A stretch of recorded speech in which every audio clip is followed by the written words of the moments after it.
Hey guys, how's it going? Welcome back to the Glue Guys podcast, episode 10. The John David Booty episode, the Lionel Messi episode, and most importantly, the Kobe Bryant Olympics episode. Wearing the number 10 because, it had to be one over Jordan. So, as you can see, we got a little bit of a different setup today. I got my camera in a new place, so I'm kind of going to try to, be mindful of that. Recording. Yeah, exactly. We're recording in a little bit of a different style. Chad, why don't you let the people know how you're doing today? Yeah, guys, Ethan talking about his new setup. For anyone that's really paying attention, which I don't blame you if you weren't, but I'm a little different as well. Usually got the AirPods going. Was telling Ethan before we started, unfortunately, one of my dogs got to my AirPods, so was not a good time for those. Found out about that this morning, but rushed to the store quickly to get a new pair of headphones. I just haven't got them connected to the computer and all that stuff, so I'll probably be back next episode. So, awesome. Yeah, so we're working out some technical stuff still. Still early doors. But for today, what our main objective is today is kind of talk a lot of Ballon d'Or talk. The ceremony is coming up right around the corner, and we've been hearing some rumblings of who might win it, who's going to win it, all this other stuff, and we kind of wanted to give our take on it, and wanted to start off with just a little bit of overall just idea of the award, because really, when I first started getting into soccer heavy, it was probably around like 2012 time, and so I was about 12 years old. Yeah. I mean, the first Ballon d'Or that I witnessed was like, oh yeah, that guy's the best player in the world. Referring to the year that Messi scored 91 goals in a calendar year. And so like it was pretty clear cut, and really even for that next 8 years, it was really like, oh well, it's either gonna be Messi or Ronaldo, and it was pretty simple between those two. You had that Modric year mixed in there, where it was kind of like we don't really know who to give it to. And then ever since then, it kind of has been very, very weird. There was the Lewandowski year that he didn't win it in 2020, which was just didn't make any sense. The Benzema then won it. Then Messi won it again, and then who won it in 2022? Because Messi did not win it. No, that was Benzema. That was Benzema winning it. Yeah, Benzema won it in 22, and then Messi's the most recent winner of it. Correct, yeah. And so it's just been very, very strange because, I mean, as you saw in 2023, everyone kind of globally kind of at least acknowledged to a certain extent that, Messi probably isn't the best player in the world right now, and he probably didn't have the best year this past year, but, he won the World Cup and won the Golden Ball, so therefore, here you go. You win this. It was kind of like, I don't remember if it was 21 or 22. It must have been 22 when Jorginho finished third, and it's kind of like, are people really trying to claim that Jorginho is the third best player in the world, or that he even had the third best season this past year? But that, of course, coincided with him winning the Euros and winning the Champions League that year with Chelsea. And so kind of just want to, again, start off with just a conversation of what is the Ballon d'Or? What does it mean? So, Chad, why don't you kind of give your take on what it actually has played out as meaning versus what you think it should mean, maybe? Well, I think, you before I even answer that directly, you hit off on a great point that I think kind of has made the Ballon d'Or a little bit more difficult over the past couple of years, and it's the NBA. It's kind of the same as what's going on in the NBA right now, right? There's a changing of the guard going on in both sports, where in the NBA it was, all right, I know LeBron's going to be there, and then kind of that second default really became Steph over the past, 7. It was KD for a little bit, then it became Steph, yeah. Exactly. And then in soccer, it was like, all right, it's Ronaldo, it's Messi. I mean, it's Messi more, but then if you're not talking Messi, you're talking Ronaldo. Those are the two best. And then it kind of looked like Neymar was going to be that next guy. Yeah, and as you and I have kind of talked about on many phone calls that we've had off air, I just don't think Neymar ever hit those heights that people claim he hit. Obviously, he's got, we make the joke of if someone has a 5-minute highlight clip on Twitter or on X, then What's up with you and X? I don't know, man. We were doing it last episode, and I kind of liked it. I was like, you know what? I'm just sticking with it. But you can make the 5-minute montage of, oh my God, Neymar, he's the best player of all time, something like that. But on a consistency level, he just didn't reach it. But like you said about the Ballon d'Or, is consistency even a factor? Right? Yeah. Is it really even a factor? Because Messi, like you said, won it in 2023, really just based off of 7 games. Yeah. And if you really want to be technical, it may be off of just the knockout stage games. Yeah, exactly. Because even in the group stage, they had that weird result against Saudi Arabia. Weird result, I think, is the nicest way that anyone has explained it. But yes. Well, look, I'm a Messi hater to be completely honest.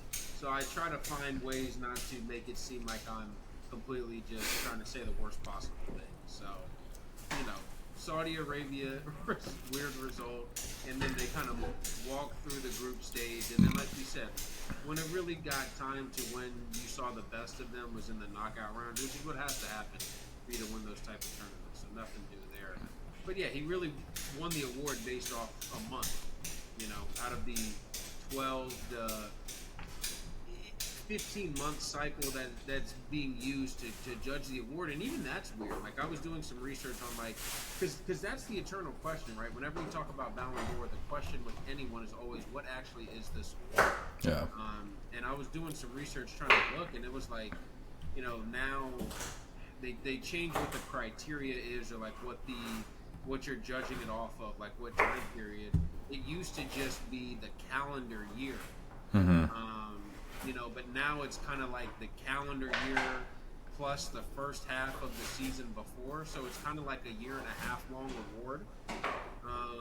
So I don't know. Like, all the research I did, all the numbers and stuff that I did it based off the year and a half, kind of the last 15 or so months, but I don't even know if that's accurate when it comes to judging the award and the criteria involved.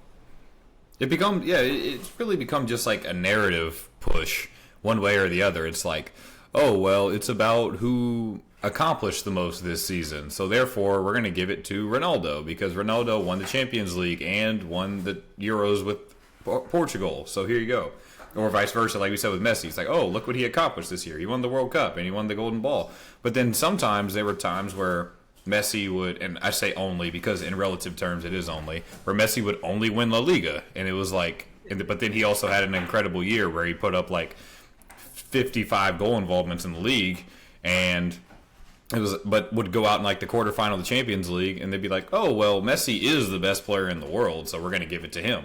And the same thing was with Ronaldo sometimes. It was like, well, they only won the Copa del Rey this year, but he clearly was, like, he got like 75 goal involvements in all comps, so therefore he probably was the best player in the world. Here you go.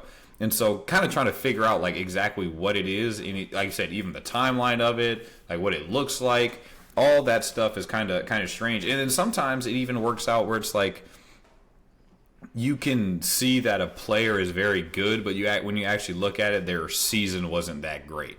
Okay, Neymar kind of again is the gold standard for it. It's like you could clearly tell in the times where it was Messi and Ronaldo going back and forth that he probably was the third best player in the world, but he never even had a season like that Suarez season where he hit 40 in the league and won the Pichichi. I was just looking at it just now, and in I think it was 15-16, Neymar put up 24 and 16 in the league, and of course, and like that was outrageous, insane. But it's like, yeah, that's also the same season that Ronaldo won the Champions League and won the Euros. So it was like there was no way that he was going to be able to win that Ballon d'Or. And so there's some people that just get unlucky. I mean, if you think of some of the greatest players of this past generation, or as Chad said, the generation is getting phased out. Like Eden Hazard never finished that high in a Ballon d'Or. Kevin De Bruyne never finished that high in a Ballon d'Or. Neymar, I don't even know if he's finished in a top 3 in a Ballon d'Or. That could be wrong, but I'm not it's not vividly coming to mind because of what has to come together as far as your standing, what you accomplished, and having that having that actual season that's like, okay, these are one of the 3 best seasons in the world. So that being said, we both made top 10 lists, kind of top 10 lists. So that being said, now we shit on what the award is. Now we're going to participate in it. Yes, exactly. So what kind of criteria did you put into your list as you were making it? Like, what were the considerations? How much did you consider what we talked about versus kind of just your feeling of these have been the 10 best players or whatever? Yeah, for the most part, I really just tried to look at it as who do I think have had the 10 best, 15 months, like who have been the 10 best guys over the last 15 months. Obviously, it's always weird with soccer where how much do trophies and all that stuff really play a factor in it, because how much can one player truly affect how much a team wins or loses, especially when it comes to trophies and all that type of stuff. Obviously they can, you can have someone who's a quote-unquote match winner, which I think is just one of the stupidest fucking terms of all time.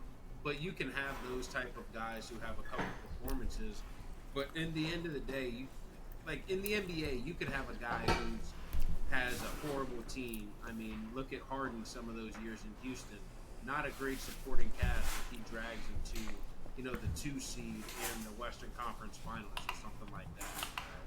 But in soccer, it just really doesn't work out. So it's hard to find the mix between, yes, I want you to have the team success, but I'm not only judging based on, I'm not just saying, all right, Real Madrid won the league and Champions League. They have 5 guys nominated.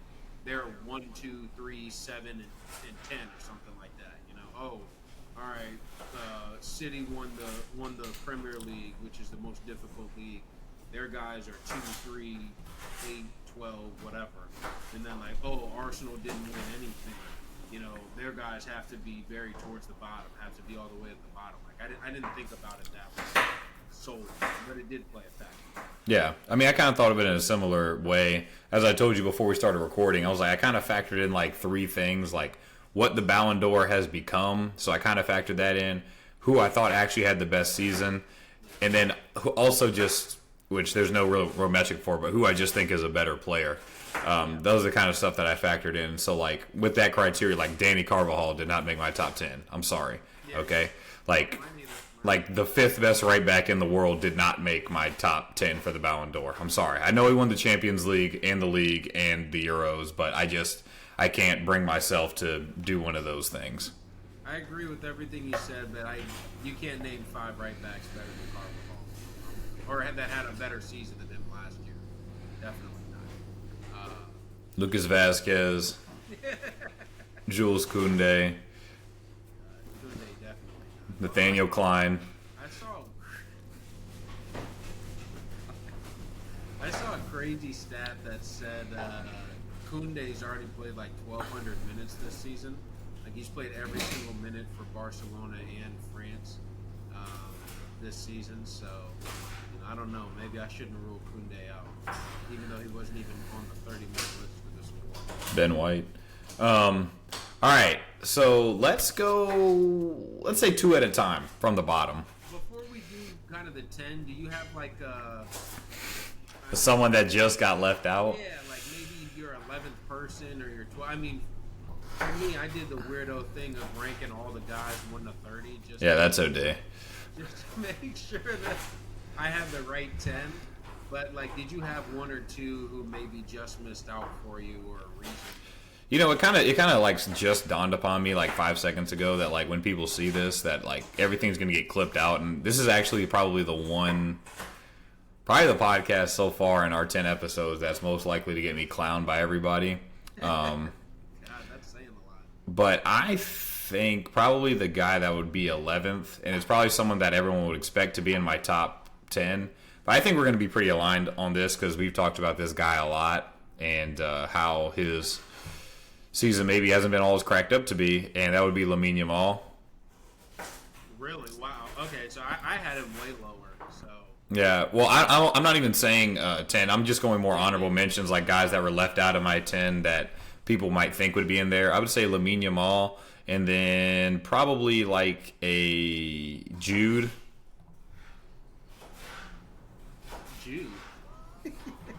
Nah, I'm just kidding. But probably Lamine Yamal and Granit Xhaka. And Granit Xhaka, the only reason why I think he kind of even deserves that is kind of what I'm now calling the Jorginho effect, where it's like, I mean, this dude was the stalwart midfielder in a side that won a domestic treble.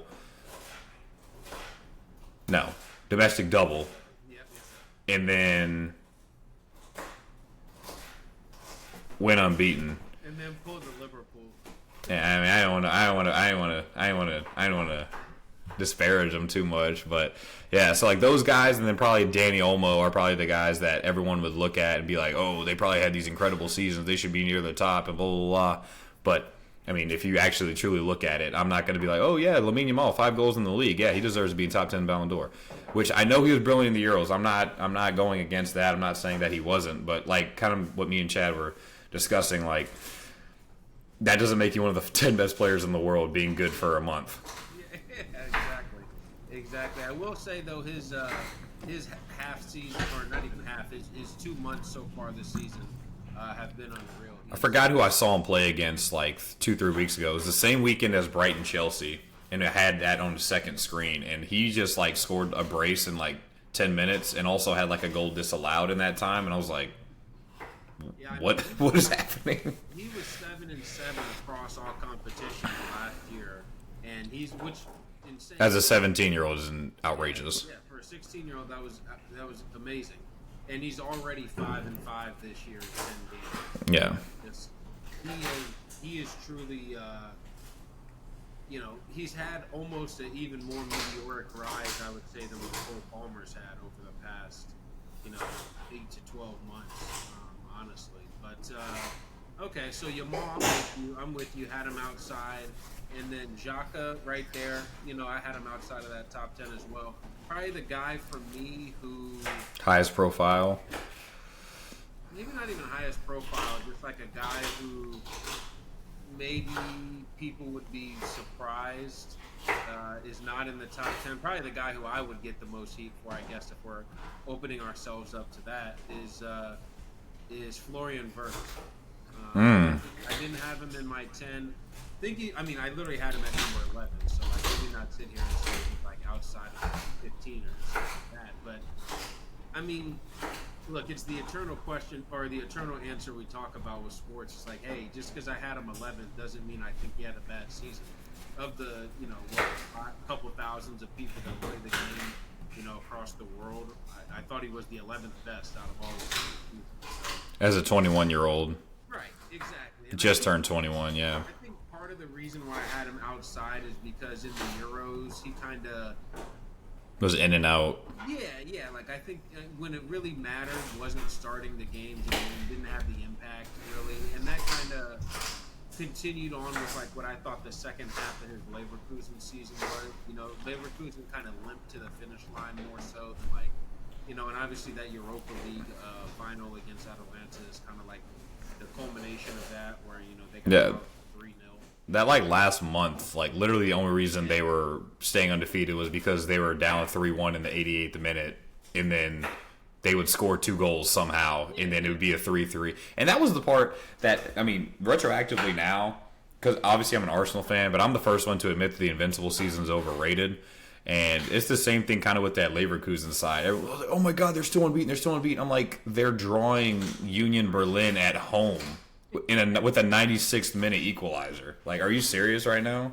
Yeah. Union Berlin's not even a good example because they're actually a pretty decent side, but, like, you know what I'm saying. Yeah, although I think Union Berlin was like 14th last year, so you might have had a point. But it's that Champions League bump, man. Yeah, no, there was a stretch. I'm pretty sure because Madrid was in their group last year, not to go on a Union Berlin rant. But when they played them the second time around last year, they were like in the relegation spot. Love it. In the league, I was like, how is that even possible? That was like, God, who was I listening, or what game was I watching? I think Young Boys are like in the relegation zone right now for the Swiss league, which I'm like, yeah, they're playing like it in the Champions League, so that makes a lot of sense. Yeah, Union Berlin stayed up on goal difference, so. you serious? Yeah. And they were playing in the Champions League. I guess that Leo Bonucci signing didn't do anything for him. It was like the year that your boys, Wigan played in the Europa League and the Championship in the same year. That was top tier when they beat City in the FA Cup final. Was that a Roberto Martinez special, or was that before him? That was definitely a Bob Martinez special. I think that was what got him the Everton job. I'm not 1,000% sure, but I think that was what led him over. He went Swansea, Wigan, Everton. Yeah, he literally went to Everton that summer. So they went down, won the FA Cup and went down, and then got the Everton job, which is maybe the most Everton thing of all time, but not 100% sure. From a club that takes pride literally only in being a club that's never gone down. Like, that's the only thing they have. Well, them and Bilbao are kind of fighting for that crown right now of being like, hey, man, we never been down before. It's like, yeah, I know, you finished 15th every year. Hey, I'll give Bilbao some credit, man. They're on the up and up. Well, actually, Bilbao, I gotta take that back, all right, because that's not their actual calling card. Their actual calling card is just being racist and then masking it as like some sort of club policy. Sorry, not racist, xenophobic, I'll say. Oh, shit. Man. Tough episode for Bilbao. I mean, I had Nico Williams 24th on the third. I was about to say he didn't make my time. And Yaki finished higher than him on mine.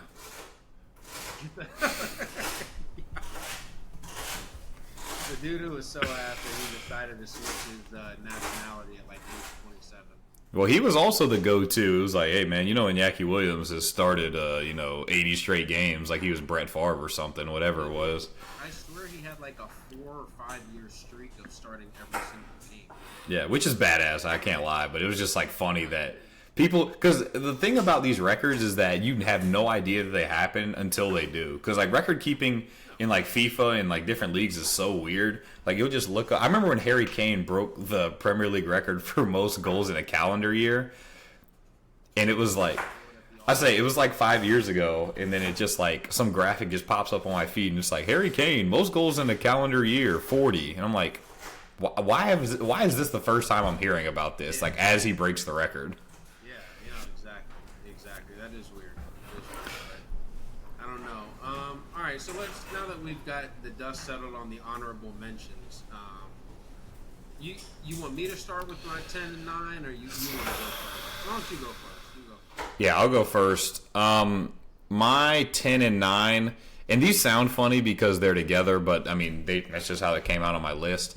I had Bukayo Saka at 10 and Cole Palmer at 9.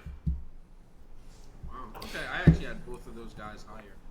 So for Saka and Palmer, I think both of them are kind of in the same boat. A lot of people don't want to accept Palmer as whatever because of his only having done it for one season, which I'm in that camp. But if you're solely talking about, if you're solely talking about the Ballon d'Or for like 23, 24 type of range, he has to be in there. He just has to be. Like, he was really the only one in the league. It was like him and Salah that were contributing to goals. Obviously, Haaland, just his actual goal output matched it, but like contributing to goals and to an attack the way that he was. And so I just think that one's indisputable. And Bukayo Saka is kind of the same thing where, me and Chad were kind of joking. I don't remember, I think it was on the phone the other day. It's just like we kind of just shrug our shoulders and be like, yeah, I mean, he's going to be 12 and 12 every year for the next 12 years and no one's going to care. Even though if you historically look at wingers, just really quick, 30 seconds, me and Chad were like doing deep dives on these all-time wingers or forwards of like the past generation, and like how hard it is to put up 25 goal involvements as a winger in the league with any type of consistency was like outrageous. We looked at Bale, Hazard, Griezmann, who I know isn't a winger, but it's not a true center forward. And Salah, and it was like Salah was the only one of those that had like more than 3 seasons with 25 goal contributions, and like Hazard did it like once or twice, and then Griezmann, and then Griezmann, which is hilarious because he was like 18 at Lille, and it was like Griezmann did it, maybe never did it or did it once, something like. No, he did it once. Yeah, and then Bale did it like twice, which we said was kind of understandable because he never had that attack built around him at Real Madrid. But I just would have assumed since they used to just score a shit ton of goals that he would have done it a couple of times. But yeah, Bukayo Saka now is just consistently, it's like 12 and 12, and it doesn't sound like crazy numbers because it's not like a 30 goal season or like a 20 assist season, but just being able to consistently put that up. And last year, he's probably the best winger, right winger in the world. If we're being completely honest about it, putting biases and tribalism aside, he's probably the best right winger in the world. That's the go-to word on Twitter nowadays. Sorry. Yeah. So I thought Saka and Palmer were kind of in that camp where like they deserve to be in that top echelon of top 10 guys, but not quite, breaking into that, possible winners type of tier. Okay, yeah, I had Palmer at 8, so I'm kind of completely in agreement with that. He's had the third most goal contributions in Europe since the start of last season. Yep. It's insane, and as we talked about, like the Chelsea side he's been on has been a very attacking-based side, but at the same time, I wouldn't call them a good team. So it's not like other guys up here who are getting 50, 60 goal contributions playing for superior sides. That wasn't Palmer at all. And that's kind of where I struggle with weighing how much of it is we want a good player who's on a good team, but does that make that easier than a guy who's maybe just as good a player on not as good of a team? Yeah. Where's the seesaw with that? And you could argue that the only reason that Chelsea finished where they did, not even you could argue, I mean, literally the only explanation is that they had Cole Palmer. Yeah, exactly. I think he contributed to like 60-something% of their goals in the Premier League, which honestly feels low. To be honest, I would have thought it was 110%. I guess Nico Jackson had 2 solo runs that he was able to finish on his own. Well, I know those 2 players above him in Europe's top 5 leagues, Rashford and Sancho. So, big comparison there. Wait, who was it? It was him, and then who was above? Was it Haaland and? No, he's actually had more than Haaland. That's what I mean. Like, because I think Haaland had that period when he was out. Yeah, the 2 that have been above him are actually, I'm sorry, 3 that have been above him. Haaland is above him. And then Mbappe is above him, and then Harry Kane's above him. Dude, I didn't know that Mbappe scored like 30 goals every single year he was in Liga, and other than like his debut season. Yeah. No, I think even in his debut season, he maybe. But yeah, when you were talking about that 25 goal contributions from a winger / like inside forward thing, yeah. Non-striker type of attacker. Mbappe was the only guy besides Salah who's had any type of consistency of like doing it in multiple, 2 or 3 years or 3 years in a row. He played 205 league games for PSG. How many goals did he score? Well, I know I'm pretty sure he's PSG's all-time leading scorer. So I would say in 205 games, maybe 185 goals. 175. Yeah. That's why when we get on to later things, when the whole like Haaland Mbappe thing gets brought up, and people are like, "Oh, well, look at what Haaland's doing." It's like, all right, let's not pretend that like Mbappe's putting up 10 in the league every year and is just like more aesthetically pleasing. Yeah, but, exactly. But we'll get on to that later. Yeah. I was gonna say I don't want to foreshadow too much, but yeah, Mbappe's all right. That turns out that dude's okay and has been for a good while. So. All right, you know what? Actually, I think I'm gonna call an audible on the play. I kind of guess I just want you to roll through your top 10 kind of completely. Okay. And then I can just kind of play along and kind of say where I have those guys, and then maybe run through my list. All right. So I went Saka, Palmer for 10 and 9. Yep. I went Saliba and Kane. Okay, and then I went Foden, Haaland. And then I went Mbappe, Jude. Okay. And then Vinny, Rodri. Okay, wow. So that's funny. We have the same 10. Yeah, we literally have the exact same 10 guys. I just have them in a slightly different order. I have Foden at 10. Okay. Saliba at 9. Mm-hmm. Cole Palmer 8. Haaland 7. Okay. Saka 6th, Kane 5th, Mbappe 4th, Rodri at 3rd, and I have Vinny 2nd, and then I actually have Jude as my number 1 guy. Yeah. So, what really started to play in my mind a lot, especially as I got higher up the list, is I was just like, who's the better player? Like, because all these guys had incredible seasons, and that's why they're up here. But once I got like north of Foden, I guess Foden at 6, I was kind of just like, who's better? Because it was like I went Foden, Haaland, Mbappe, Jude, Vinny, Rodri, and I probably think that's the order of. So I think like Foden, Haaland, and Mbappe were kind of in the same tier where it was like guys that had really, really great, really, really good seasons, but didn't have like seasons where it was like record. I mean Haaland, yes, but it's like it wasn't like game changing. It wasn't like it wasn't a Messi, Ronaldo type season, but they were really, really good. But then that top tier where it was like Jude, Vinny, Rodri, I was like, these are my 3 guys that I think should be definitely on the podium. And then I just went, who's the best of those 3? And to me, it's Rodri, Vinny, Jude at this point. Because Rodri, to me, is the best player in the world, which sucks to say about a defensive midfielder, and no one really wants to hear it. But he just, to me, is the best player in the world. He's by far the best at his role.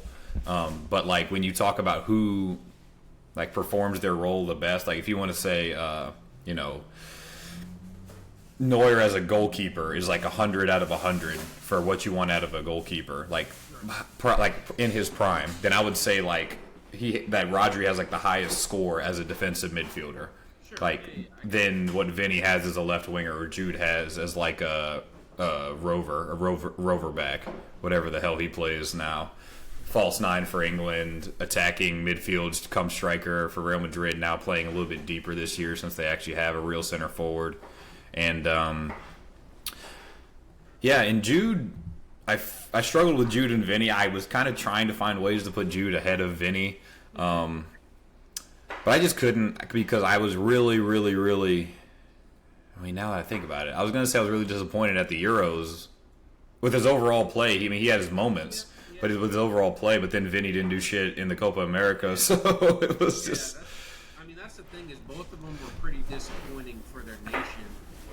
But then you look at, like, Jude's disappointing was still, 2 awesome goals and sends him through to the semifinal. And, that he has those, like what we talked about, those moments, sprinkled in with the consistency of 23 goals, 15 assists from like you said, number 10-ish position over the last 15 months. So you get that, and then you get the kind of the all-around game with him as well. Vinny's weird. Like I found the Vinny conversation kind of hilarious because at no point this season did I ever feel like, or this past season did I ever feel like it was Vinny's best season at Real Madrid. Like I actually thought that 1920 season. No, I mean not that one. I think he had 6 goal contributions total that year. But the last 2 seasons before this, he had been 45 plus goal contributions in the Champions League each of the last 2 years. And this past year it took a dip to I think like 36 or 38, something like that. So he currently has 10 goal contributions in 9 games. Yeah, this season he's been amazing. Yeah. Like this 24-25 season. Amazing, but I felt like his was more like Vinny. If he wins it, which I think he will end up winning the award, it'll be the classic example of the moments, right? He scored some huge goals in the knockout stages of the Champions League. He scored the goal that sealed the Champions League for him, even though he kicked the shit right into the ground with his shin. I mean, shit, he scored when. Vinny, my entire opinion changed to Vinny. I called you this day when I was watching the Supercopa against Barcelona, and I was just like, obviously I'd seen Vinny play and I watched him many times, but I was like, I don't watch him consistently. I won't lie, and so I was just like, is this what this dude does every week? And obviously he doesn't, because it's not a hat trick. He doesn't score a hat trick every week. But it's like, this is what this dude is doing. Like, and it's just like, to me, I was just like, yeah, sure, he's doing La Liga stuff, whatever. But I'm just like, Jesus Christ, man, I would not want to play against this guy under any circumstances. Yeah, exactly. So and that's maybe the issue where I have. Maybe I just like expect more from Vinny because those flashes that he has, I mean, when he's playing, like you said, like when he's on, and I hate the term "on his day," but like when he's on his day, merchant. Then like Vinny, I mean, there's honestly, I don't know if there's anybody in the entire world who can even slow him down, like all time. Like he's the type of winger who can single-handedly win a game for a team, or like create so many chances for a team. You know, can and now the fact that he's kind of added that inside forward ability to be like a real goal scoring threat also, I think it's just what's taking his game to that next level. But yeah, him and Jude, I struggled with like which one, because it was really a weird thing, because Jude kind of had the first half of the 23-24 season, you know, burst onto the scene, had 10 goals in his first 10 games. You know, everyone's hitting them with that. Because I don't know if you know this, no one has ever gone up to the crowd and held their hands out before Jude. That was like game changing stuff when he started that celly. I love when a celebration gets like called somebody's, and it's like, dude, you know, 10 people did it before that. That was like Jamar Chase, or that was like Justin Jefferson was all of a sudden like the gritty was his celebration. Like, when they had literally done it all the past season, like literally the previous season to when you started doing it, people were grittying. Yeah, exactly. So that's just another example, different sport, but still a really good example. When we had two people at our club whose primary goal celebration was this, that was really the dark days. When it was Eddie and Gabby Jesus trying to do this after they scored, that was when it was just like, come on, man. What did this originate with someone? I mean, or is this literally just a Hotline Bling era type goal? Well, the one Griezmann was like the first person I ever saw do it. I'll never forget reading an article in 2016 when obviously Griezmann was doing this, and everyone who had a brain and knew anything about pop culture was like, oh yeah, Hotline Bling. And then this article was like, apparently it's actually not a reference to Ronaldinho when he used to do this. Apparently it is due to Canadian singer Drake, his new song Hotline Bling. I was like, see, this is why Europeans aren't allowed to have opinions. Watch it now. Don't get us canceled. Don't get us canceled in the first 10 episodes. It's okay. We like to build up the right fan base. It's fair. Clear everybody else out. Yeah. Weed out the weed. Yeah. So we don't know who the true originator of this one was. Is that? I tell you, the one that's really catching on, the Cole Palmer. Oh. Is. That was Hibachi. Is getting in cross sports, and there's an argument. I think it's Cole Palmer versus Trae Young for who actually thinks they started that celebration. Well, there's a clear consensus of who didn't start it, and that's Morgan Rogers, who did it this past weekend when he scored. Yeah, no, definitely. Yeah, I hope he didn't even try to claim that he started it. Well, the worst one of all time is the James Harden junk. In like 2017, this dude Serge Gnabry just started scoring and doing this, and people were like, "Oh yeah, the Gnabry celebration." I was like, "Dude, James Harden's been doing that for like 4 years now. What are you talking about?" Yeah, the difference is Gnabry somehow did it, even though he did it, even though his hand was in a wrap every single game. He's been in a club every single game for the past 7 years. Well, he actually took advantage of like the lack of world sport knowledge of, again, Europeans. He was like, "Oh shoot, dude, there's this dude in the NBA that does this, and literally no one knows. Watch this." Yeah. And we all know we don't have to say it out loud, but we all know what the club goal of Bayern has been for the past handful of years. So. Same one as Palace. I'm convinced that they have the same management team. And by the way, the Elise stuff has to stop, okay? The Elise stuff has to stop when it's like they're going to Oktoberfest and he's got on like these, like these Cartier glasses. And it's like, oh, shoot, man. Michael Elise rocking the Cartiers with the Oktoberfest. It's like... Hey, did you know that Michael Elise is quiet? I remember he would give interviews last year, like when he scored that free kick against United to like equalize or win the game at the end of or 2 years ago. Yeah, 2 seasons because it was on De Gea. That's the only reason I remember it wasn't last year. And it was like he was like, "Hey, how'd that goal feel?" And it's like, it felt good. And people were like, "Yo." Like he doesn't even care. They start giving him the Jokic treatment. It's like, man, he's just here working a 9 to 5. He don't even care about football. And then there was another one where it was like, yeah, describe the goal, and he was like, pass me the ball, turn, shot, force. And then they're like, yo, like, yeah, exactly. Yo. So now all of a sudden, Elise is the best player in the entire world. Between that and the fact that he wears his socks high. Which has got to be one of the worst looks I've ever seen from him. So.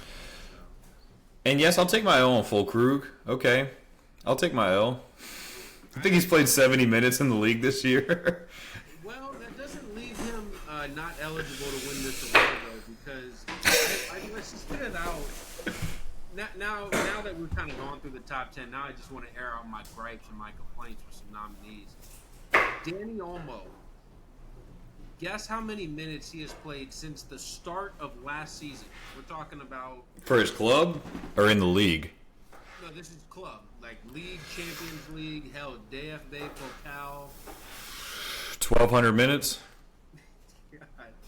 1,800. I was about to say, my initial thought was about to say something in the hundreds, but then I was like, well, if you're going across all comps, then it's got to be at least higher than that. But 1,800, just for reference, people that like are consistent players are mainly hovering in the mid 2,000s for minutes, and if you play basically every minute of every game, that's like into the 3,000s. So Danny Olmo played about half of that. To put it in perspective, the next fewest minutes played by anyone who was nominated for the Ballon d'Or was Mats Hummels, which there needs to be an investigation on how he got. I saw his name on there. I was like, well, I know one guy I don't have to think about. I saw him and Hakan Çalhanoğlu's name next to each other, and I was like, well, shit. We have, the best creator in the world and Mats Hummels here. The self-proclaimed best creator in the world, Hakan Çalhanoğlu, who had like 3 league assists last year. Yeah, that was crazy. When I saw that, it was like he got 20 goals and 3 assists since the start of last season. But yeah, so Hummels played the next fewest amount of minutes, and he played 2,900. Yeah, exactly. It's over 1,000-minute difference, which is honestly insane. Which plays into kind of what we were talking about before, where it's like, he had a pretty good Euros, which I didn't even think had an outrageous Euros, but he was a decent. Start until like the last 2 games. Yeah, like he was a decent cog in a team that. Yeah, he was a decent cog in a team that won it, and so therefore you just kind of turn and look around and be like, oh, well, yeah, this guy, of course, like. Nico Williams, literally, you just run down the list of Spanish players like, oh, well, Nico Williams should be in there, Danny Carvajal should be in there, Lamine Yamal should be in there, Danny Olmo should be in there. Yeah, they should all be in there because they just won the Euros, and so they must be really, really good. Which they are good players, but it's just like, let's calm down.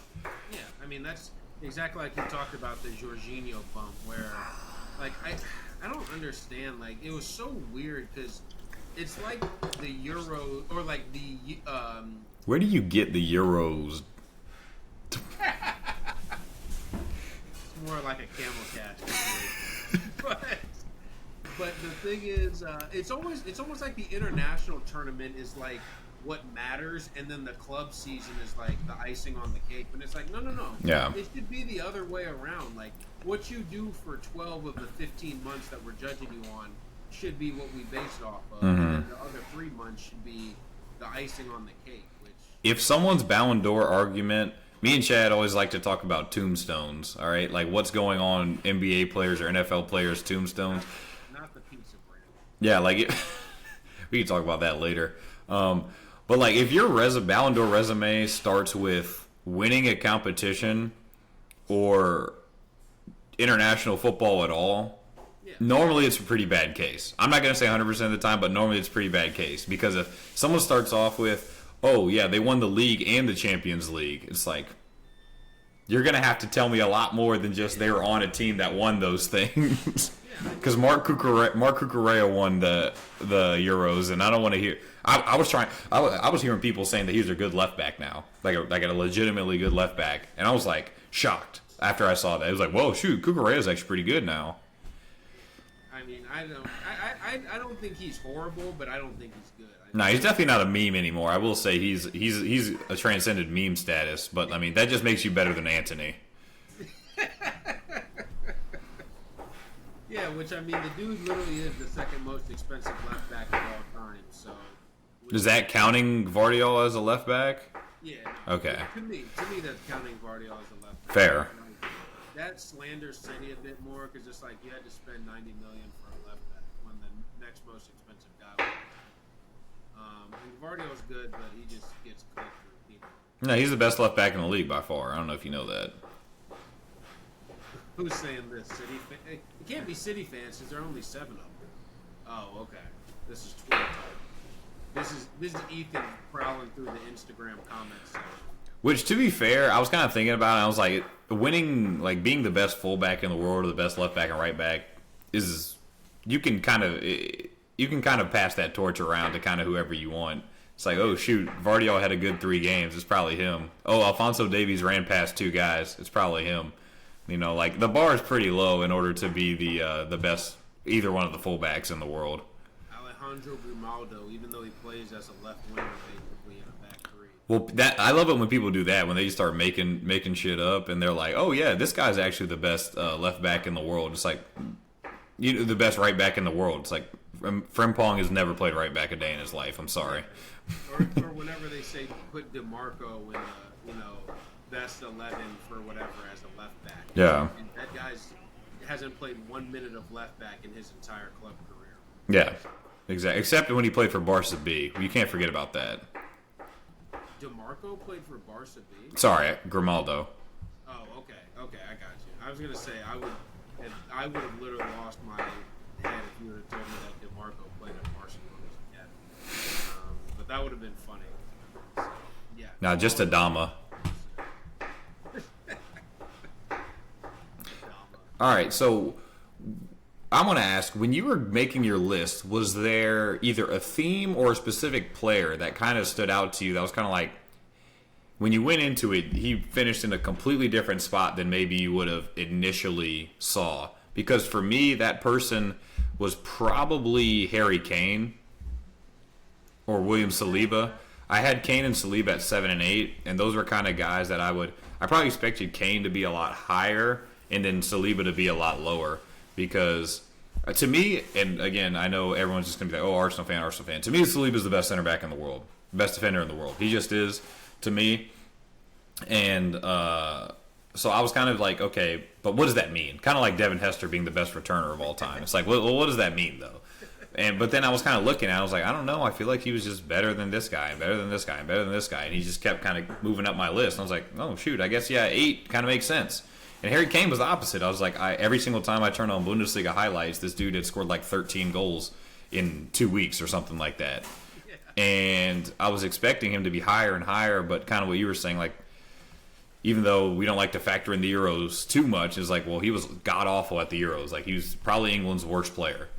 And then I was kind of like, yeah, he scored a lot of goals, but they didn't really, they didn't win a trophy. But again, all these arguments in, when they're individualized, I don't like to use, but when you put them all together, it's like, well, what did his goals even mean? And that's why it ended up being like kind of in the same class as Haaland, and then Haaland just scored more. Did he? I mean, on a rate basis, based on the games he played. Yeah.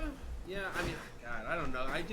For me, I'll answer your question in a second, but with Kane, I couldn't have him. I felt like him and Mbappe kind of had similar seasons.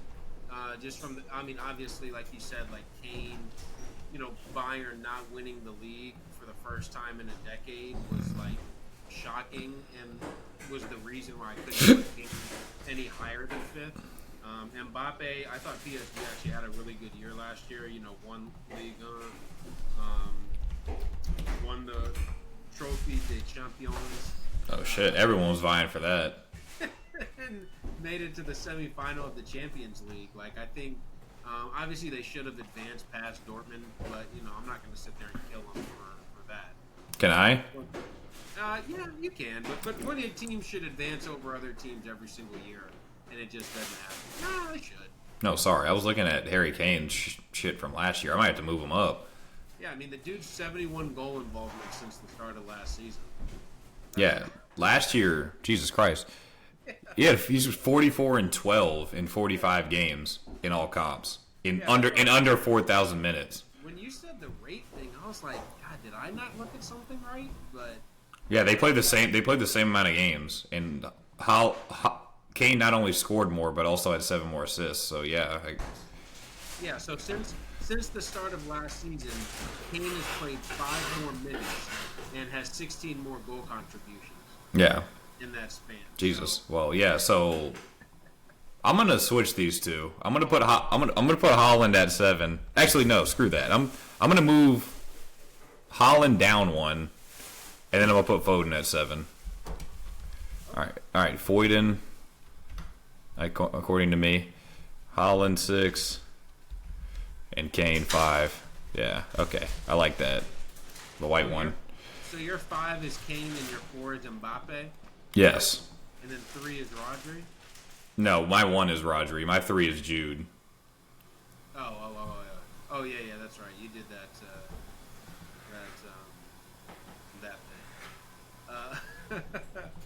But, yeah, because I feel like Kane and Mbappe had very similar... And, like, Holland's season, obviously everyone knows he was awesome. Like, was still won the Golden Boot, even though he missed a decent amount of time with some injuries. But, like...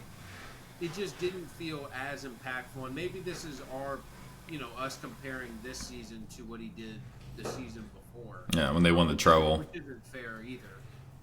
But like, let's be honest, City just winning the league kind of feels like an underwhelming type of season. Not to the same level of Bayern not winning anything, but with the standard that they've set, it's kind of in that range, right? Kind of in that range of like. Oh yeah, the guy scored a shit ton of goals, and we know he was awesome. But like, we can't really put him higher than that 5 to 7 range. And also, the timeout did happen. Like, even though he scored a lot of goals for the time he was in, there was the timeout, which you have to factor in at least a little bit. I know he ended up playing the same amount of games as Kane, but it's because there are more Premier League games, and they went round further in the went out in the same round as the Champions League. Yeah, same, both went out in the semis. Yeah. No, sorry, City went out in the quarterfinals. Correct, but so yeah. We know who both of them went out to. Still can't believe that Arsenal lost to Bayern. Yeah, no, that was crazy. That Saka free kick had me headed. I had Saka at 5, and then I watched that corner he took again, and I was like, damn, I gotta drop it. Well, Saka taught us all a lot, like a new thing in that tie. I remember. You now actually can run into people's legs instead of them kicking you. Because he didn't get kicked by Manuel Neuer. He took the touch in the box. He did not get kicked, is what I learned. He actually ran into his leg. That was interesting. I've never seen that before. But next time, again, Vinny. Okay, next time he gets the shit kicked out of him in the box, I'd be like, well, you shouldn't have ran into his leg, homeboy. You should have seen that. I mean, that was easy. I will say Real Madrid have had like an alarmingly high rate of penalties. Like last season, I swear we only had like 4 in the league the whole season, and we've already got like 6 or 7 so far this year. So like, it's because Barca are coming. You said what? It's because Barca is looming. So you know, Big Flo had to get in his bag. Well, I'm just worried that there's going to be like a round of 16. There's going to be a Juventus replay, when we went through against them. Which, by the way, that foul on Vasquez is still a foul to this day, so can't argue that one. Okay. Real quick before we kind of wrap up this Ballon d'Or talk, who's one guy for you? Let's say besides. Well, shit. Can I give my answer to the question when I said who finished? Sorry. We're just talking here and there, and yeah. You're much better at keeping us on track. Let me not try and steer the boat. Let me not drive the boat, even though I can go that. Okay. Like Andrew. Yang. Never mind. That one just went. Sorry, Kevin Lim. I know what that is. But go ahead, give your answer to the question. Oh, my own answer to my own question? I said Saliba and Saliba. and Kane. No, because of changing Kane, I didn't know. So I guess it'd be Saliba because I thought I assumed Saliba would be a lot lower, but then I was kind of like, well, I feel like he was better than this guy, that guy, and he just kept shooting up my rankings, and then I was like, yeah, I guess 8 works. Yeah, for me, I thought would have been higher or lower. Because I was in a spot that I didn't expect him to be in. I probably expected Foden to be a bit higher. I had him at 10th. I mean, maybe that's me weighing too much on the start of this 24-25 season. And the Euros, definitely, where he was 007. Got in his Jadon Sancho bag, the 007. That's the funniest meme. You talked about how the Europeans aren't maybe the best creativity on social media, but the 007 memes get me every single time. So I mean, so that's literally the one thing that we were robbed of was the Anthony 007 because this dude literally scored on his debut against Arsenal. And he also scored against City when they were down like 4-0. This dude scored 3 in his first 3 for. Oh yeah. I'm like, this is the same. I was expecting. He hasn't scored since. Yeah. I think he scored. Well, not. I know for a fact he scored in either the FA Cup or the League Cup last year because this against Cambridge because this dude was literally like giving it the. Oh my god. And he had like the little plushie toy. He did 4 celebrations off 1 goal Against Cambridge. I think it was Coventry. One of the two. Either way, it wasn't a team that's worth a damn. Yeah. But his first season, he actually, I mean, look, he wasn't good, but he maybe put up 9 goals total, which I'm not saying that's awesome, especially when you scored 3-3. Yeah, shit. But, yeah, so I'll say Foden was a guy who I was probably expecting to be higher. Shoot, even Wirtz. I mean, I said I had him right outside the top 10 out of 11. Like, yeah. Just on the surface, I'm like, man, we had an awesome season, but all these guys did, right? Like, well, I mean, even that like kind of shows how hard it is to be in this list because they had a season where again they went unbeaten. They lost 1 game the entire year. It was a final, but whatever. They lost 1 game the whole year, and none of their players cracked either of our top 10s. Yeah, exactly. So and also I think part of it is just that Bundesliga. You really convinced me of it way more of just like, hey, I can't take the goals and assists 100% the same in the Bundesliga. Like that's the one thing where if you wanted to argue like Haaland over Kane or some of these guys over Kane, that's like the one thing where you could be like, oh, well, he had all those goals and assists, but it's the Bundesliga, and we've seen Timo Werner put up 30 goals. Yeah, I mean, shit, Kane was like, he had a really good season for Spurs in his last year, and it's like, okay, even if he does that same thing for Bayern, then blah, blah, blah. And then the dude just like went and he had the best season of his career. It's just like, what the hell is up with I mean, we see it all the time. Like, was it probably like 2017, 2018 times? Like, yo, there's this kid in Germany. He's tearing it up. Can do nothing but score goals. He gets in the channel. All he can do is finish. Great dribbler, fast, great finisher. What's his name? Timo Werner. Like, Jesus Christ, man. Like, yo, there's this guy. And I will admit, this guy, I now completely changed about it. Yo, there's this guy playing for Leverkusen. That's all he does. He scores goals, man. He scores goals. He gets assists. He's sick. He's huge. He can win headers. What's his name? Kai Havertz. Oh, okay. Dude, there's this guy playing for Dortmund. He's playing off the left for Dortmund. Dude, he can play off the left or the right for them. Dude's like 15, putting up 100 goal contribution. What's his name? Jadon Sancho. Oh, shit, I thought we were going to say Ousmane Dembele. Well, Dortmund have like 7 guys where you could just rotate the name. I say when Jamie Bino Gittins gets his move next summer, then he's going to be in that class. And then Duranville, when he gets his move, he's going to be in that class. Eddie Amy's going to move to like West Ham in a year, and he's not going to score a single Premier League goal. I tell you, the Eddie Amy thing is so weird because like he might be, he would be the perfect player to be nominated for the Ballon d'Or because he's the guy who has like 4 good games a year, but somehow 3 of them come in like big matches. In the Champions League. Yeah, either Champions League or like a against Bayern.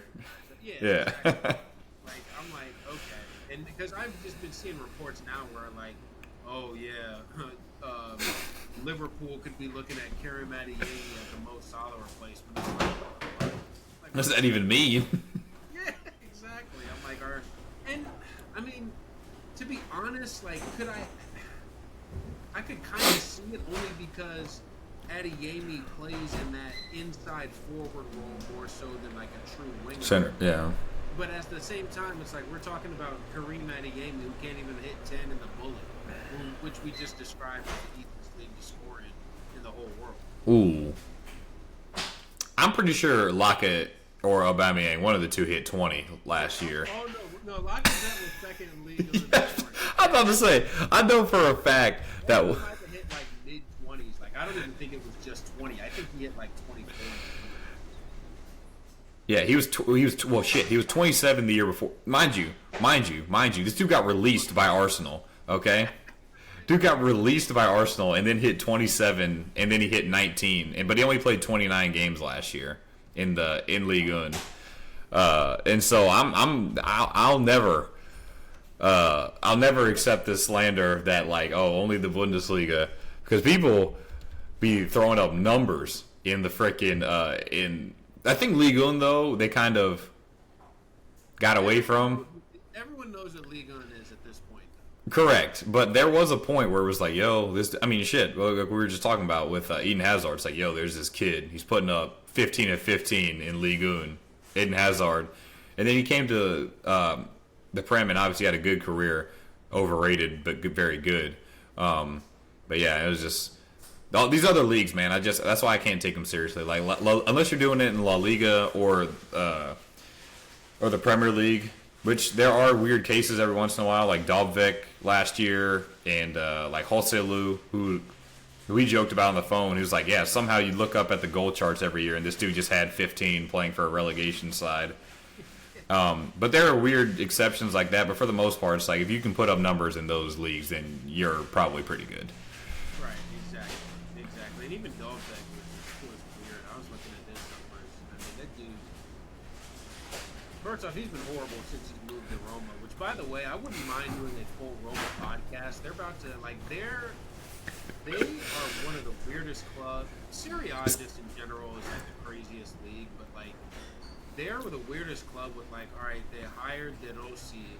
He managed like 5 games for them at the end of last season. Managed the first 3. Mind you, this is like, I mean, would you? This is right after they almost won a European trophy with Jose and then let him go. No, but would you say De Rossi is probably like the number 2 club legend in Roma history? I mean, Behind Totti, yeah. Yeah. I probably, yeah. If maybe not, but definitely top 5, no doubt about it. Definitely definite club legend. Whatever tier that is. Yeah. Whatever tier that is, he's definitely a club legend. Yeah. Dude managed like 8 games for him, and then he got the sack. And now all of a sudden there are rumblings of like, yeah, even Juric, the guy who they brought in to replace him, he could get the sack, and they could bring De Rossi back. I'm like, Jesus, this is worse than how Barca treated us. It's insane. Yeah, well, I mean, Serie A is having like an identity crisis because they're trying to like. They lived off a long time as like kind of they had what I like to call the SEC kind of idea where it's like, well, shit, our number 1 team though. It's like, yeah, you know the SEC is actually not that good. Like football, SEC football is not that good. Like, like most of your teams suck. It's like, look at Alabama though. Yeah, Look at LSU though. Yeah, exactly. It's that same thing. It's like, hey, look at Juve, and then it got to like, hey, look at Juve and Inter, and then now it's like, well, now even your top teams get their ass kicked in the Champions League, and the teams that do win the title win it by like 37 points somehow, and you expect us to take your league seriously. I'm still saying that Juve is going to have a really good year. No, even in the Champions League, I think they can. Well, yeah, they got Weston McKennie and Hey, Tim Weah. my boy Conceição is doing bits for them. Dude, I don't remember if we said it on the podcast, but I was like, dude, I wanted Conceição to be our right winger backup signing this past summer. I've got a tweet from 2022, 2 years ago, that's like, hey, Conceição. And the funny thing is, I'm 90% sure the reason for the tweet was I played with him on FIFA one time, and I was like, yo, this dude might be all right. All right, this is no joke, but sometimes that shit actually matters. Like for some reason, like sometimes when you like see something about a player, honestly, even just like attributes, like it's just being like, okay, so it's a quick winger that can shoot, and he's young, and he's like 5'10" and well built. I feel like that's someone that should probably be a good player in the future. And all of that is Conte Sal, except for when he said 5'10". Yeah, because he's like 5'3". Yeah, like literally, this dude was like, "Hey, how tall is Messi? Let me be even shorter." Yeah, he basically whatever those injections were that Messi got, he didn't get. Yeah, he skipped. Yeah, exactly. I saw him when he scored that winner. He literally ducked under some people. I was like, God, what is this? Even like someone went to give him a hug. He was like ducked right under. Yeah. So based on how long we've gone so far, I guess this is going to be probably our only topic of the day. Was there anything specific that you wanted to talk about? As far as the Ballon d'Or, or who you maybe who you expect to win it versus who you chose to win it, or were there two things different, or any like sort of last thoughts? Which I don't know if you know this, but normally, all right, when you're a quarterback, you're supposed to be throwing to the team that lines up on the same side of the ball as you, all right. But if you're Dak, especially when you're in the end zone, when the other team's standing in the end zone, that's when you throw it to them. So go on. One of those. Yeah. That's his favorite. That's what gets you the highest paid guy. Get you to be the highest paid guy at the position. So shout out to him. But no, I would say the only quick hitters I have, the question that I had for you that I was so excited about that I really forgot to even answer your question is, who do you think's a player who either didn't make the list this year, who you think is definitely going to be on the list next year, or maybe a guy who is on the list this year who's going to be a lot higher? The only caveat I have to say is I think Lamine Yamal should almost be excluded. Yeah, exactly, because he's so much the favorite. Like, it's almost, hey, we could both just say him and then move on and wouldn't be much to talk about. Man, I'm torn between Archie Gray and Lucas Bergvall. Man, Bergvall. Watch out when Bergvall goes out on loan in the second half of the season. No, but let me double check the list. Let me start with the list first, and then I'll think of someone maybe that is. See, he got hurt, so that sucks. I would say someone maybe like a Martin Odegaard, because if Arsenal finally do end up winning something, then he can get that shine. Nico Williams didn't get his move, so no one's going to care about him again until the next World Cup. Yeah, so I'd probably say of someone that was nominated, I'd probably say Martin Odegaard. Because I think he's going to become one of those players, kind of like what Kevin De Bruyne was a couple years ago, where it's like he's just such a high-quality player that he just has to be in there. He's such a high-quality player for such a good team that he just has to be in there, just based off of that kind of a merit. But for someone who didn't make the list at all, I'd probably say, all right, here's my, and this is a dark horse one. All right, and this shows all fans of this person's club that I do not hate their club. I just think that they suck ass. Okay. What Chelsea players making it? Nope. I think Alejandro Grimaldo could be on the short list for next year because I think he's that good. Who? Garnacho. Garnacho. You didn't see it? That October transfer window. Yeah, so I'd say Garnacho. I really think he could. I think two things are going to kind of happen simultaneously. One, I think he's going to have a really good year in the league this year. I'm expecting kind of like double-digit goals and assists for him. And then also, I think that some of those forward spots for Argentina are kind of slowly opening up, because if you think of their forward players from like the World Cup and even this past Copa America, it's like Messi, Di Maria, guys like Rodrigo DePaul playing on the left, Nico Gaitan, like weird stuff like that. And it's like I think there's a definite opportunity for him to get extended minutes, and if he ends up having a year over this next year where he's like double-digit goals and assists in the league and gets like 6 or 7 goal involvements for Argentina, it has like maybe like a big game against like a Brazil or like a Uruguay or something like that, where it's like, this was the game where Garnacho became like a consistent Argentina player. I think that could happen because like, and just for reference again, for maybe some of the people that don't follow it as much and are like, how are you going to say him? Like, how could he make it on the short list? Let me read off some of the names that are on this short list. Hakan Çalhanoğlu, Danny Carvajal, Ruben Diaz, Artem Dovbyk, who we brought up earlier, Mats Hummels, Lautaro Martinez, who can barely get a game for Argentina. Yep. Emiliano Martinez, who I think me and Chad agree may be the most overrated player in the entire world. You talked about putting together the list when you were saying you saw Hummels and knew you didn't have to think about him in the consideration. That was you for Emi Martinez. I immediately, as soon as I ran through the list the first time, I was like, all right, slap Emi Martinez at 30, Mats Hummels at 29. Yeah, and then guys like Vitinha and who's the other one I just saw? Lookman. Yeah, Lookman. Yeah, and it's like good players. He got on it because he scored a hat trick in the Europa League. Yeah, who are good players, but it's like you wouldn't think of them when you think, oh, who are the best players in the world? Their names wouldn't come to mind. So I think Garnacho could have a thing like that where it's like, when you think best players in the world, you might not think Garnacho even by this time next year, but it's like you look at it, it's like, well, yeah, he probably is better than that guy and that guy and that guy and that guy and that guy. So yeah, he maybe can be in the top 30 in the world for this past season. Yeah, no, I mean, I'm a huge Garnacho fan, so love that shout. I think it's great with the Argentina thing because I'm pretty sure Di Maria said that, or Di Maria retired from the national team. Mm-hmm. And Messi's like doing the LeBron shit where he's just like, I don't know, I don't really feel like playing this international break, so y'all got it.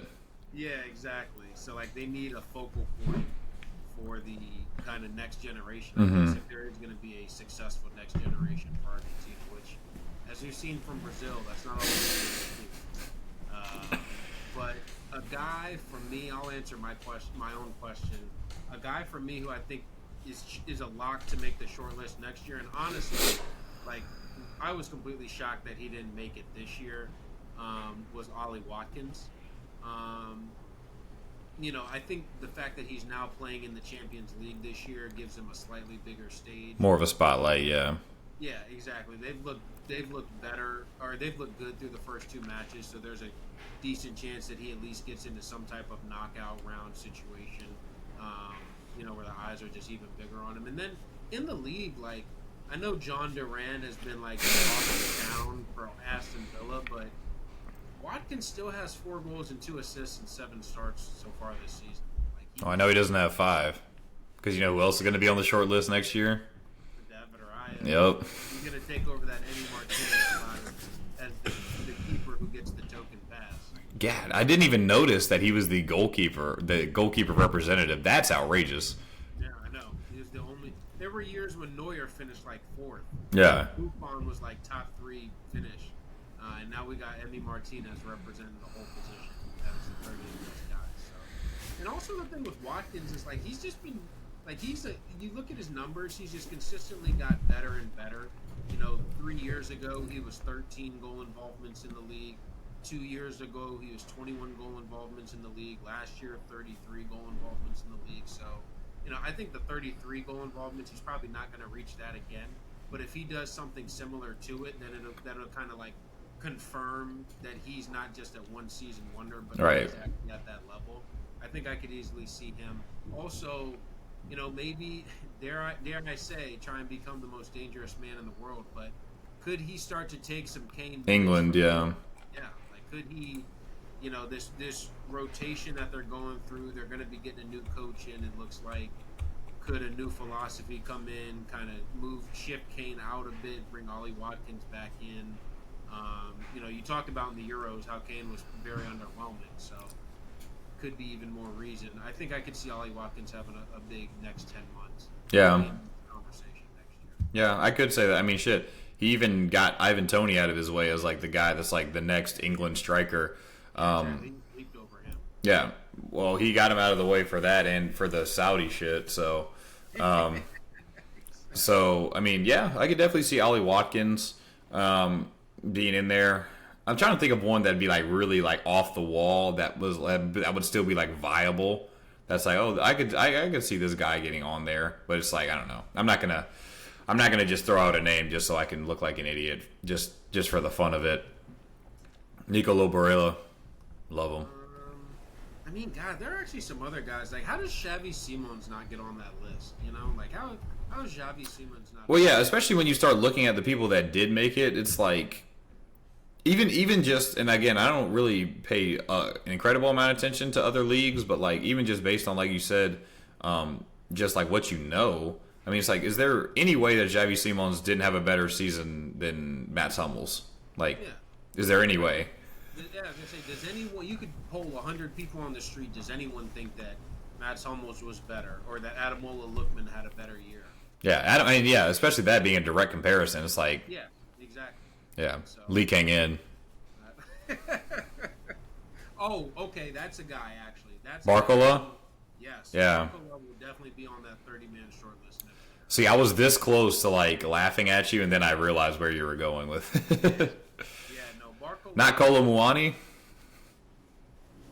Yeah, I saw a report that it was like, yeah, PSG will be willing to let him go for $60 million, and I was like, who the hell is paying $60 million for Barcola or for Kolo Muani? Which again, I know I don't get to admit that this is a fact anymore because we didn't have the podcast at the time. But I told people that Kolo Muani was no good. No, you did. So he was another one classic example of the Bundesliga. I'm not taking you serious when your one good year in your career is as a 24-year-old in the Bundesliga. yeah, I mean him. You know who I was actually thinking about today, who somewhat kind of fit in that camp, but he never even actually got the move, was Andrea Belotti. The Rooster. I was like, for some reason, I was literally driving to my game today, my legacy game, and I was like, you remember when Torino saw a £100 million offer from Chelsea, and they were just like, no, we'll keep the player, and then it was just fucking Andrea Belotti. That sounds like something that only could have been done by Everton, but somehow Torino was like, yeah, we'll go ahead and pull an Everton real quick. Yeah. We're a big club. And he's followed that up with 10, 15, 16, 13. I think that's worth $100 million. He rewarded him, that's for damn sure. Now he's at Como playing for Cesc Fabregas' side. So. Yeah, that Como team has to be some sort of like money laundering scheme. Oh yeah, there'll be an investigation. Well, it's Serie A, so you know there's a lot to be an investigation in 6 months. But Yeah. should have get all swept under the rug. Yeah, which is how it should be, to be honest. You ain't cheating, you ain't trying. Exactly. So I want to thank you guys for listening in on our kind of Ballon d'Or special, we're probably going to call it, talking about, just really overall world football stuff, but doing it in the context of the Ballon d'Or, talking about the award itself, who should win it, and let us know who did we get completely wrong, who should have been on our list that didn't make the top 10s, who did we have way too high or way too low, and also what other topics, do you like this kind of episode where it's like we're really just honing in on one topic and just going at it for 100 minutes or 80 minutes or something like that, or do you like it when we have a more diverse range of topics? All right, so just let us know, and appreciate you guys listening in. I always get excited when I see people commenting, liking, especially on the TikToks and stuff like that. I think people have had fun with those, and I've had good conversations with people about those. What's up? I want to give a shout out. I feel like Lincoln Kickbush has been having some good comments on the videos recently. He's always putting his thoughts forward, and so hopefully we can get a little bit more of you guys to do that, because that's really the enjoyable part for us, is turning this into a wider conversation and getting people to call us idiots, and then you get to have those fun barbershop type conversations in the comments where you're pretending that you know stuff, but then you're really just secretly Googling like, dang, did Anthony Edwards actually average that many points last year? Like, shit, let me change the subject. So appreciate you guys. Episode 10 already at number 10, so I appreciate that from you guys, and we'll see you next week.